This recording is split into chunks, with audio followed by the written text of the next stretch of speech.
go. Doing it again. So, Monday night talking rugby. This is what we do. We talk rugby. We do rugby. We chuck the rugby ball around while talking to the internet. Fun, as always. What do we got going on? College rugby. There's a huge college rugby tournament in Cottage Grove, Wisconsin this past weekend. So, Madison, essentially. Um, I know it was D2 on day one. I believe that was won by the University of Northern Iowa, man. So it's a great Midwest. So I know the people who put it on. Todd Streeter runs the conference, and it's a big CRC qualifier. From what I heard, UNI won. That's the University of Northern Iowa. Shout out to them. Well done. Um, and on so that was on Saturday. It was the D2.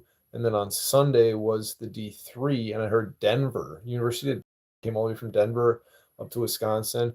Heard they won that final. Heard St. Thomas took second, and they ended up getting the bid then.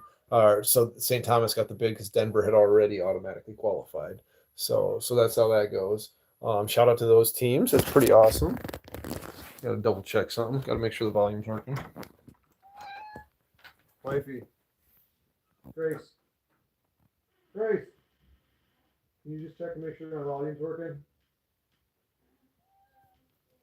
The volume's working. Thank you. Yay, what's up? How you doing? We're talking rugby here.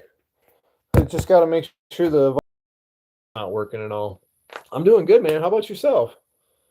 Great for rugby. I was just talking college, just started out college rugby going on in America. They had a big tournament here outside of Madison, Wisconsin this past weekend. It was won by all right, sweet. Thank you, Grace.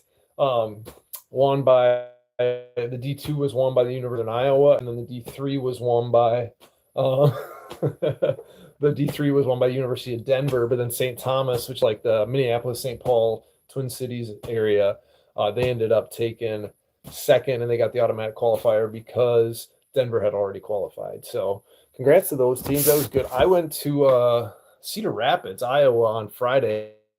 8 hours of high school sevens is 12 matches. Just honestly, time flew by. It was pretty crazy. It's weird how when you're in the thick of it, like the time just absolutely flies, like just goes and goes and goes. So it was great to be on the color commentary. A lot of good matches. I think we had one tie. We had a couple come from behind victories. Like a whole bunch of the games were actually were like one score games. Or like we had, and so it's my first chance to get to broadcast like in person live. I really enjoyed that. That was a bucket of fun. Would give anyone a chance, recommendations, like try it out. It's like refereeing. It's like a lot tougher than it looks. But flip side is it's a lot of fun. It's a whole different perspective on the game of rugby. I loved it. I had a blast. I'm looking forward to doing it again. It looks like I'm gonna be able to go do the Iowa high school boys, the state final. They're hosting it in Fort Dodge, so that should be a big night. But a couple things I noticed from the high school sevens on Friday night. The teams that were most successful, one, it started with defense. Two, it was off ball work. Had a lot of good, like they actually would spread the field a bit. You could see them working off the ball. And then three, they didn't do anything too complicated. They had good cohesive defense. They were able to move the ball. They worked off the ball, so they weren't just constantly under pressure on every single pass. They could make 2-3 passes, and guys could use footwork. But also, they kept it simple. I mean, you saw a lot of really good tries from little pick and goes, little unders lines where guys just hit the line really well. And it just kind of goes to show how rugby is just like, it's a simple game. And if you do simple things right, good stuff happens. But that was a blast. Loved it. Would recommend if you get a chance, broadcast, referee, like go do the rugby stuff. Yeah, I'm looking forward to continuing to do that, to get behind the mic. Ryan Gray did a job. Is crazy. Like he was like producing the thing. He was the play-by-play. He was doing all the graphics, scoreboarding it. It was absolutely insane. I couldn't believe how he just kept rolling with it and kept making the stuff happen, like as he was doing the play-by-play.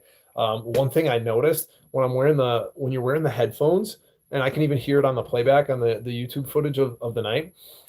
When you're wearing the headphones and then you got the mic on you, you're hearing yourself in your ears, and it's hugely distracting. I noticed for like the first like hour and a half, first like 5 games or so, like I was like half losing track of sentences. Like I'd have like weird pauses because I'd be like saying something and then I'd get it caught up and be in my ear and I'd be listening to it and then I'd like forget what I was saying and then I'd like I'd like stumble and say what I was saying. But I think it's time to pull one of the wigs out.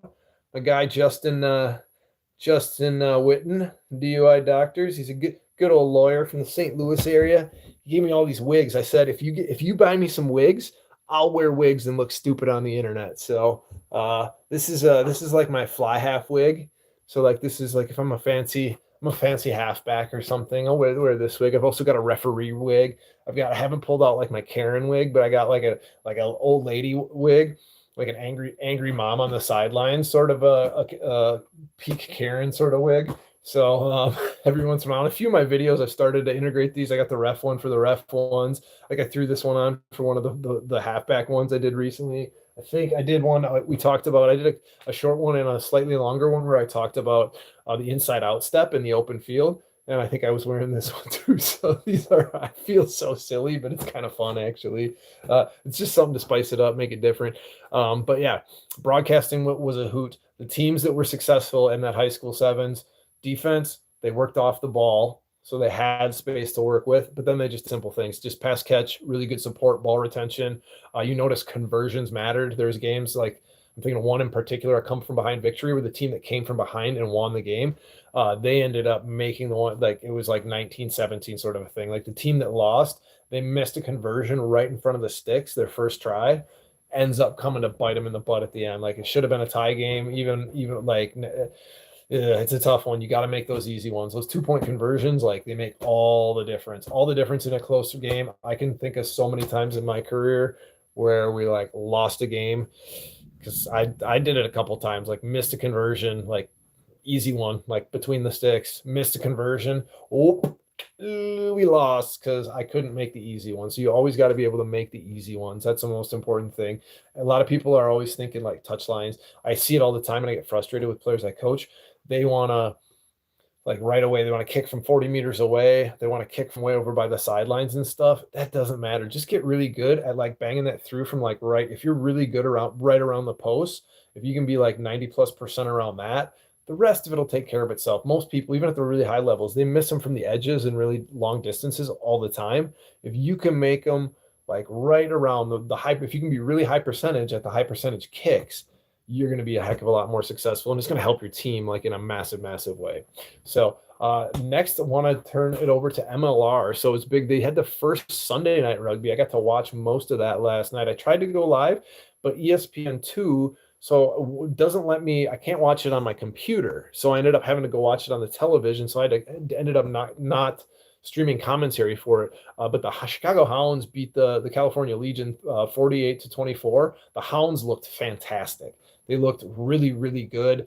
They were kind of the dominant team throughout. Like the Legion were in it a little bit in the early, up till the middle-ish of the first half. I think the Legion scored first day one of asking for mod on every stream.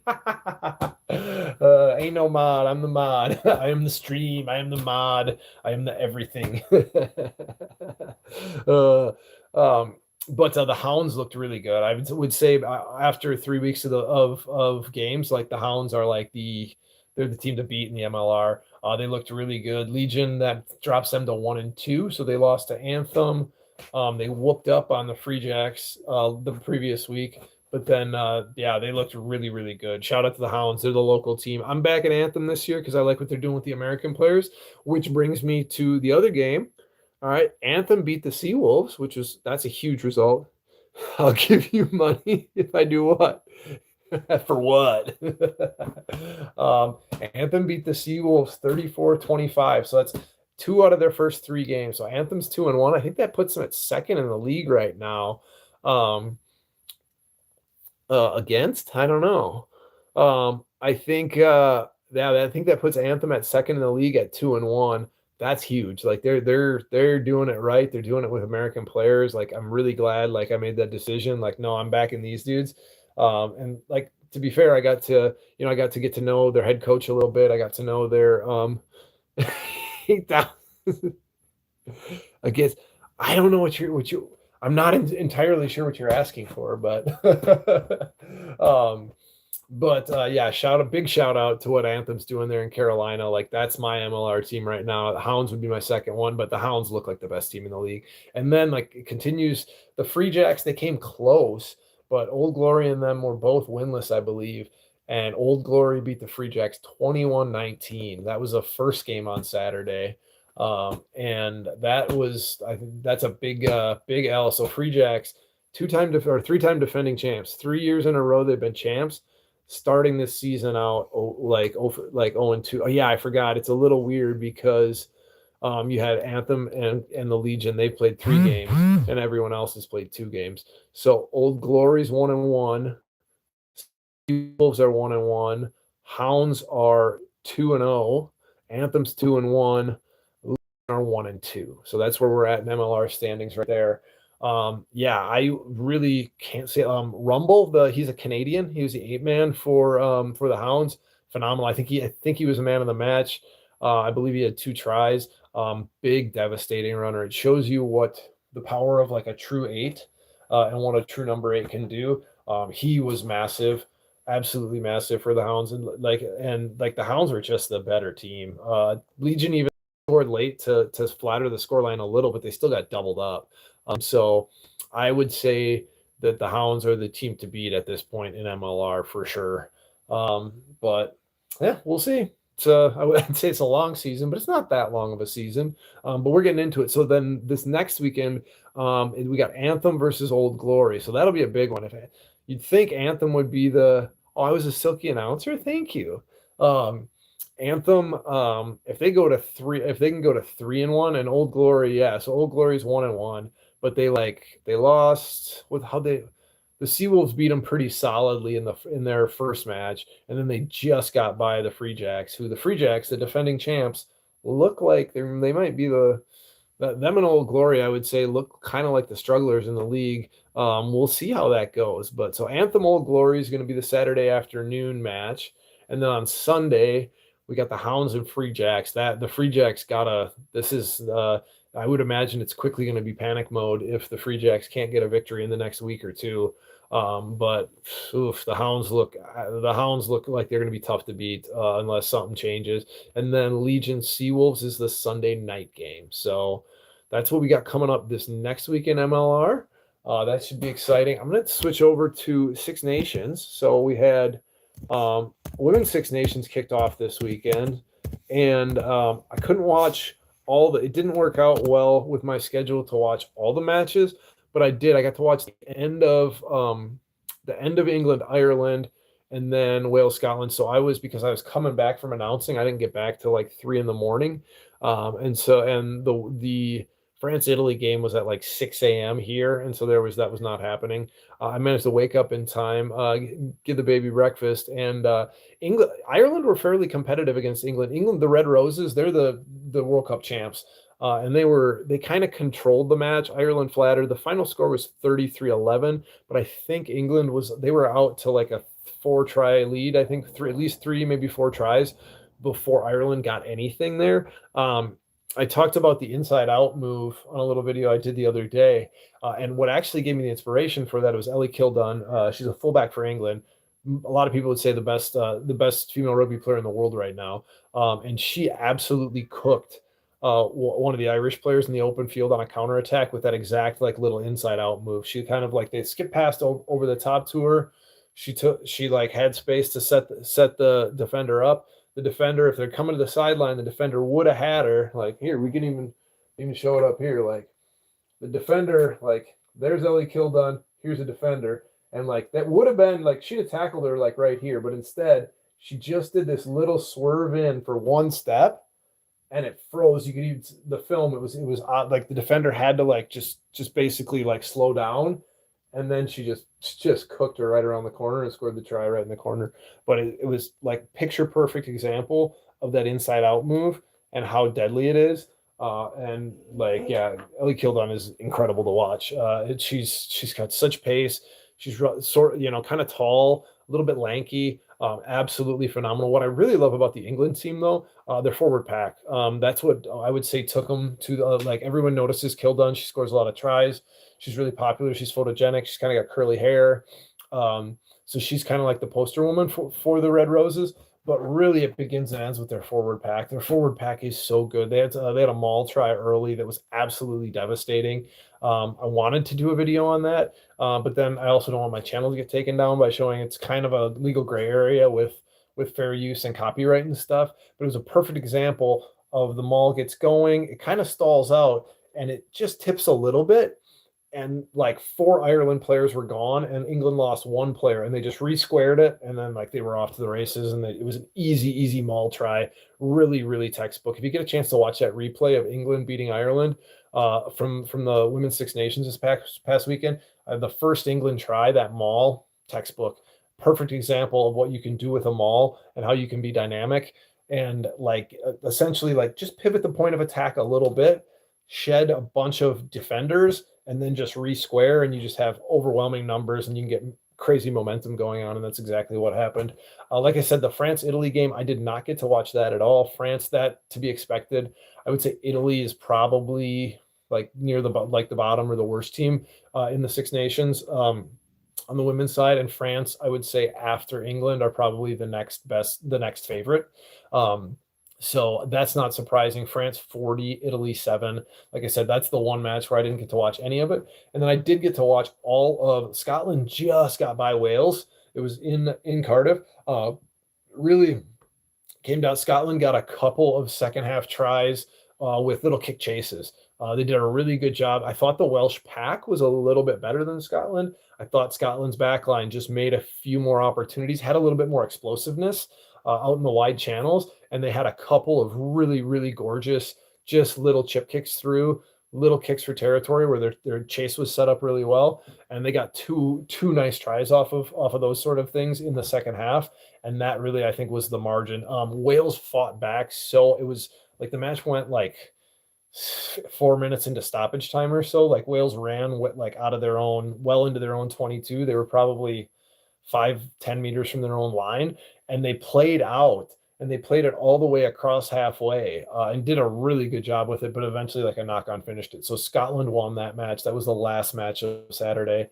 They were all on Saturday. It was France beat Italy, England beat Ireland, and then that last match, Scotland over Wales, was the last one of Saturday morning. Yeah, it was still morning here when I was watching it. But that was a very, very even match, that Scotland Wales match. I thought the margins in that one were really thin, whereas France was way better than Italy. Even though I didn't see it, I knew that was how that was going to go. Kind of expected. I honestly thought England would make a bigger margin against Ireland, but they were in control the whole way. So 33-12 with that.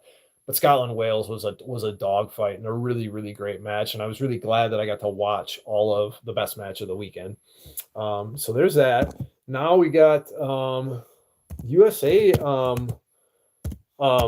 played New Zealand, and that it was really competitive in the first half, and then they kind of got blown away at the end in the second half. Like the Black Ferns just completely took control. I was surprised. I was kind of was in and out of that game, but I picked it up like late second half, and I was really surprised. Like the USA scored a try, and we're just down. I want to say we're down like 2 or 3 at halftime. It was like 12-15, something like that. It was a really, really good match. Like it's honestly the most, like the happiest I've been with the USA women's performance in a while. I think maybe the new coach, we got a Canadian coaching. Geez, Google still lists our coach as Sione Fukufuka, who is actually coaching Scotland now. But yeah, that's wrong. But I really thought the USA did a really good job of, like, the Black Ferns after England they're the best in the world. I would say if I'm like handicapping like women's 15s, it's England's the best, New Zealand's the second best, and then Canada/France are 3-4, and then USA women are like somewhere around fifth, sixth, Australia in there sort of, and the USA really underperformed at the last World Cup. And I was fairly critical of Sione Fukufuka, the old coach. I thought he didn't change anything, played the same players when things weren't working. I was really happy to see us be right in the game with the Black Ferns at halftime. But then, to be fair, the Black Ferns like showed their class and kind of ran away with it. By the middle of the second half, the game was pretty much over. The final in that one ended up being 48-10 to 15 to the New Zealand Black Ferns over the USA Eagles women's. So interesting stuff there. We talked some college. We had let me pull up results here. We had the first round, like the round of 16 in D1A men. And so I want to say, what do we have? Like, let me see if they'll show me the actual results, like the bracket. I know they exist. I know it exists somewhere, but I'm not sure if I can get them to show me this. I think in like Lindenwood beat Penn State. What else did we have? I saw Army beat Arkansas State. I think that was another one. Let's see College Rugby Association of America. What do we got? Now we got a preview here from Goff. Don't care. USA Rugby. Yeah. D1A Rugby. Hold on. Let's see what we got here with D1A Rugby. This should be where they show me the. No, what is this? Oh my goodness, this is old. This has not been updated in a long time. I wish I was surprised. USA Rugby. Yeah, come on. We got to do better, bro. We got to do better. Let's see if we can show me what happened in college rugby this weekend. No. They're showing a bunch of international stuff. Yes, we know all about sevens. Yes, we know about sevens. Come on, show me what happened with college. Show me the college bracket. No, somebody's asking, did they win against the Ferns? No, they definitely didn't. They did not. What? Come on, give me the bracket, like the college men's championship bracket.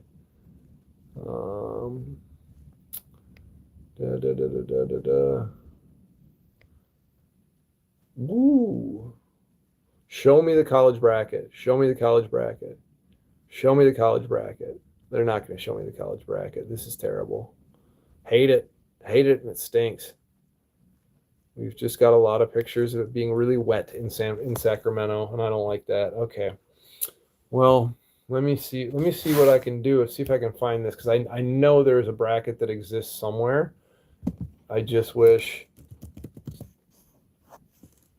they would make it easy to find. It's very disappointing.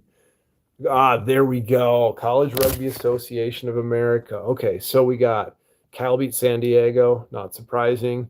BYU beat Cal Poly, not surprising. Arizona beat Grand Canyon. That could have been a semi-competitive match, you'd think.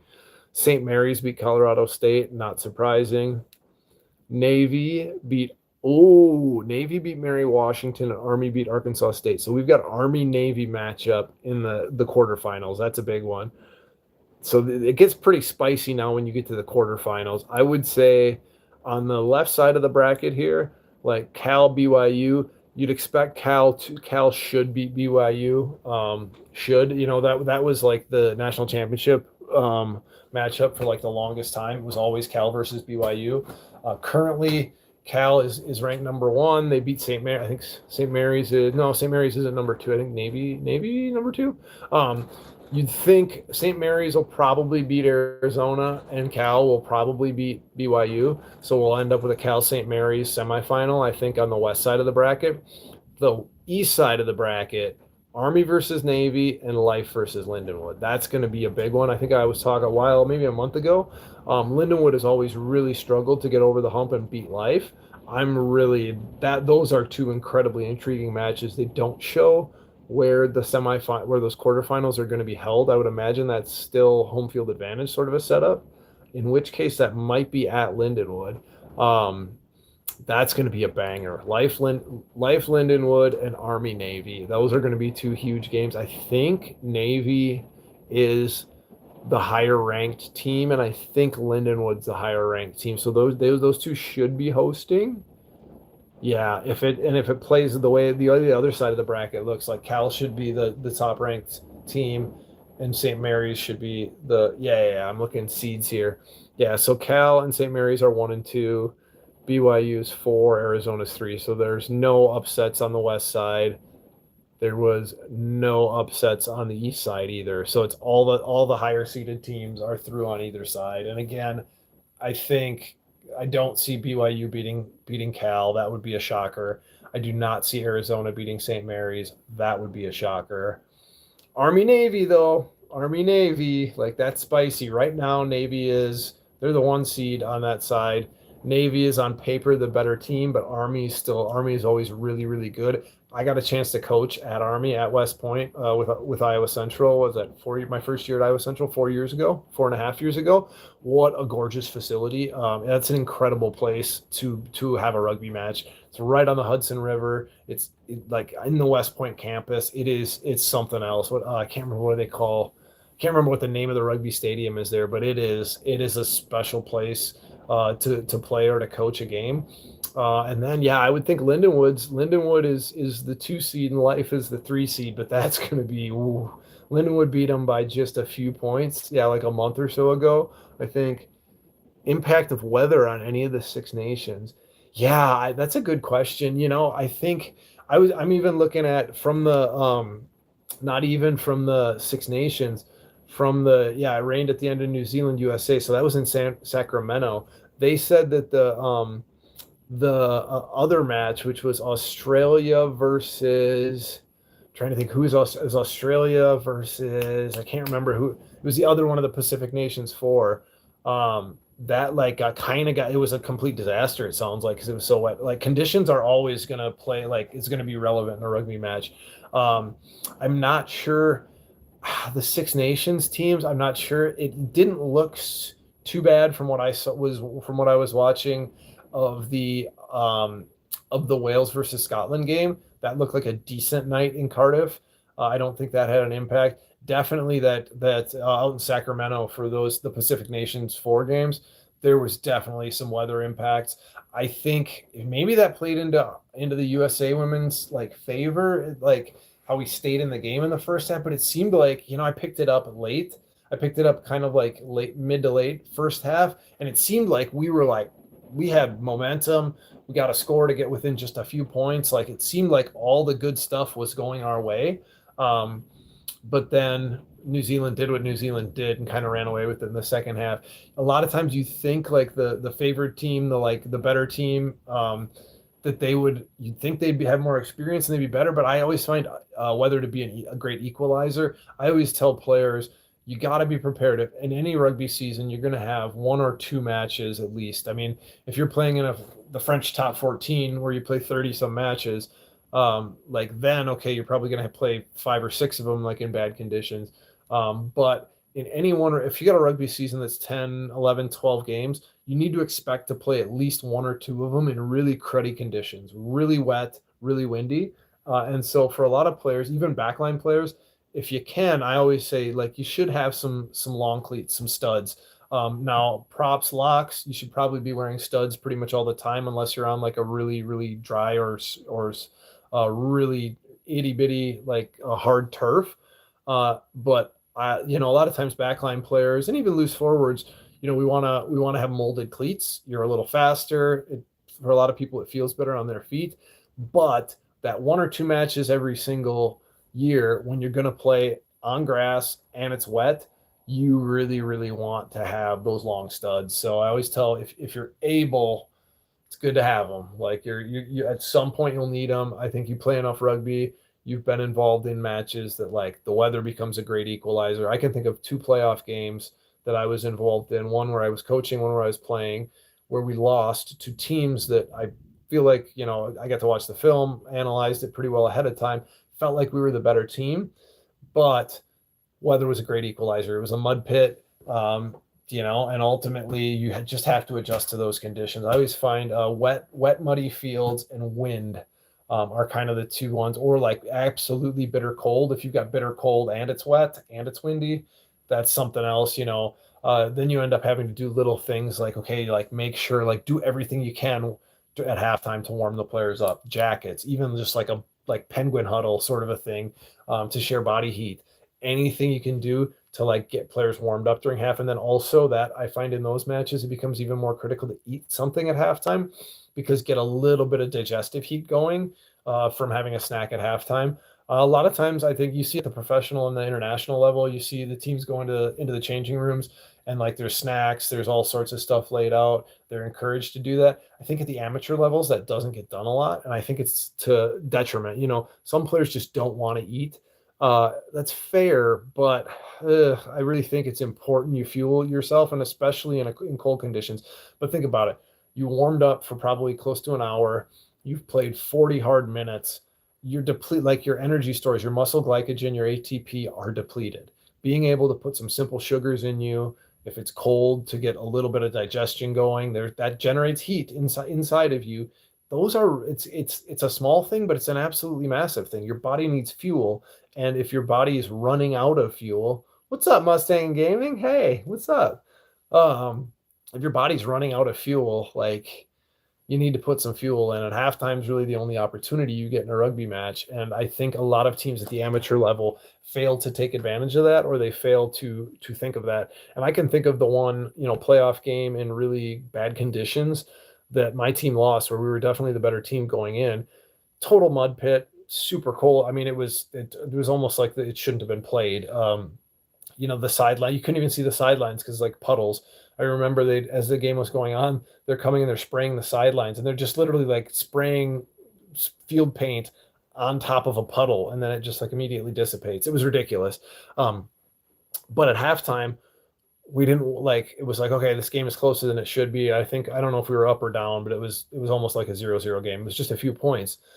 And we didn't really, what we should have done was huddled up really tight as a team. I should have made everyone throw jackets on. And instead we kind of just stood there in a circle in the cold, in the wind, and just like, all right, well, yeah, hey, let's fix this and fix that. And I remember looking around the circle, I'm seeing players shivering. It just didn't look good. And then I watch in the second half, like things degrade further. The other team gets a little momentum, and all of a sudden we lose to a team that should have never, in perfect conditions, we beat that team by 20 at least. But because the conditions were so awful, I think they managed the conditions better. I think they focused on those little things. That's the last time I've ever allowed conditions to where like, oh no, I got beat by conditions. I took a lot of lessons from that match, and I, to be fair, used it effectively going forward after that match, and like won some games where I think like, no, we adjusted to conditions better than the other team. But it's important, and I think not enough coaches and not enough players, especially at the amateur level, respect the fact that no, rough conditions mean you need to adjust. We need to change our style of play. We need less passing. We need to tighten up our passes. We need to make sure we eat something. No, actually wear the extra layer underneath your jersey. Hey, no, throw all sorts of clothes on top of you at halftime. Flip side, sun. I even would do it with in sevens. I set it up because usually if it's a really hot, sunny day, what I'll do is at halftime, I'll have the substitute players. I'll have them kind of standing on a wall, and I'll have the players who are on the field. So 7 players just got off playing a hard 7 or 8 minutes. I'll say they sit down, and they get like a cold towel. They sit down, and the substitutes basically make shade over the top of them. And I've seen it's really effective. It's just 1 or 2 minutes, but cooling down there, especially on a really hot day, it allows your nervous system to reset. And you can kind of okay, nope, cool, reset, we're good, back at it, next job. Managing those conditions is I think highly underrated. I think about it all the time too, where I watched other teams. Sevens tournaments are the easiest way to see this. You see teams, they're walking around way to the other field. They're doing this. They're standing out in the sun. I won a sevens national championship, and we were ruthless with our preparation. It was literally shade, cold towels, everybody mandatory water bottle, mandatory this, mandatory the fruit, mandatory fruit snacks, this and that. And then game over. Okay, we go to the shade. We do our debrief. We do a stretch down. All right, we get back in fans. We go back to the hotel. We sit Canada versus Australia. Thank you. I don't know how I forgot Canada. Of course, that's the other team. Yeah, something about that match ended up being a little bit of a disaster. Let me look that up. because something with the conditions like caused. So Canada won 24 to Canada won 24-0, which to be honest, that's kind of what I would have expected. Oh, this thing's getting itchy. I'm gonna take the wig off. Take the wig off. Back to being a bald man. That's about what I would have expected from a result in the scoreline. But the game was delayed by over an hour due to lightning. Yeah, wet and challenging conditions. So at every level, you got conditions. Yeah, I think the match got paused. I think they made people like made the fans like come inside. Like they wouldn't let them continue to sit outside because like the storm was so bad. Yeah, Canada. I mean, I think that's if I'm looking at this Pacific Four tournament, I would say Australia is going to be the odd team out in this one. I would think that's the one that the USA should beat the Wallaroos. Maybe we could get by Canada, but to be fair, in 15s, Canada's been way better than us for the last 5-6 years.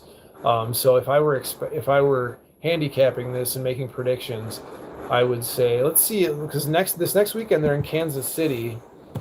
Let me see what the matchups are again there. I think that might be the USA Canada. Hold on. Yeah, let me see. Let me see if the USA Canada, New Zealand, USA. Okay, so USA Australia. So this coming Friday night in Kansas City. Canada, New Zealand is the early match at 5:15, and then USA Australia is at 8. USA's got to win that match. I don't, they lost. They were competitive, but they lost solidly to New Zealand, to be expected. I don't see us beating Canada. Canada has had our number for the last couple World Cups and then some. They're just better than us. They always are several tries better than us. Australia that's the game we have to win. That is the game we have to win. Speaking of challenging conditions, it's getting spicy out there. We got a serious storm going here. I think I'm going to shut her down here pretty quick. But thanks again for another fantastic Talkin Rugby here on Monday night. Unless somebody's got a question they want to ask, I'm going to give it about 30 seconds. No more questions. We will shut her down. But I predict the USA women beat Australia this Friday night. I think that's going to be that. We have to win that game. We are better at them than 15s generally, but they're not bad. They're close. That could be a big. That's going to be a big one for the new coach as well. Like, can we get that dub? If we end up just going over in this series, that's going to be a big problem. We should beat Australia. We should, and we need to beat Australia. So that is at CPKC Stadium in KC Mo. This Friday night. I know a bunch of friends who are going to that. That's going to be a big one. I'm excited for it. Oh, I gotta find a way to watch that match. That's going to be a big one. We'll see if we can't maybe see about doing a little live stream for that one. We see Friday night. We got some things going on Friday night. We'll see. Baby goes to bed at 8. I think USA versus Australia. I think we can make that happen. All right, let's go USA. Let's go American Rugby. We can do it. Get a ball in more people's hands. If you're a player, just play with your ball more. Just play with your rugby ball. Playing with my rugby ball on a stream. Playing with my rugby ball. Living the dream. Play with your rugby ball. Rugby's the best. Later, y'all.